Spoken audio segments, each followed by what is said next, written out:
Tak ada. Ingat deh syarat dia. Nampak clear, okay. Tengok.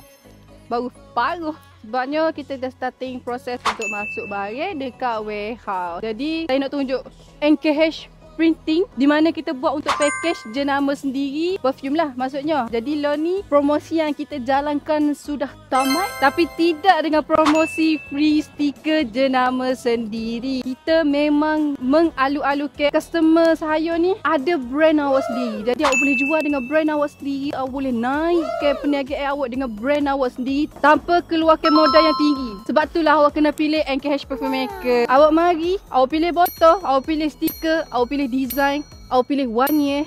4 perkara ni tunggu siap boleh pick up dan terus jual dengan brand awak sendiri. Modal memang tak mahal. Lepas tu MOQ pula serendah 150 pieces awak boleh dapat dengan brand awak sendiri. Jangan risau, stiker garanti high quality. Perfume pula kualiti yang memang orang kata ketahanan tu lama. Lepas tu untuk wangi pun awak boleh pilih. Tak semestinya dalam satu order awak tu awak kena pilih untuk satu wangi sahaja. Tak ada.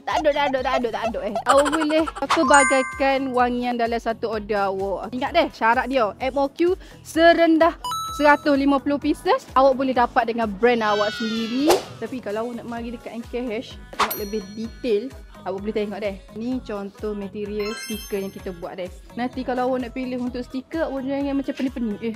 Saya nak pilih stiker pun. Jangan pening-pening tau. Sebab kan dekat NKH ni memang kita standby dah contoh-contoh.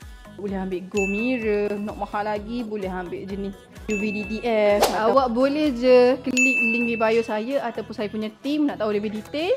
Ataupun kalau awak nak mari pun boleh, tak ada masalah. Yang jauh kita dekatkan, yang dekat kita terus dekatkan. Ingat tak layanan wangan eksklusif untuk jiwa yang berkelas. Ingat tak layanan, ingat guys.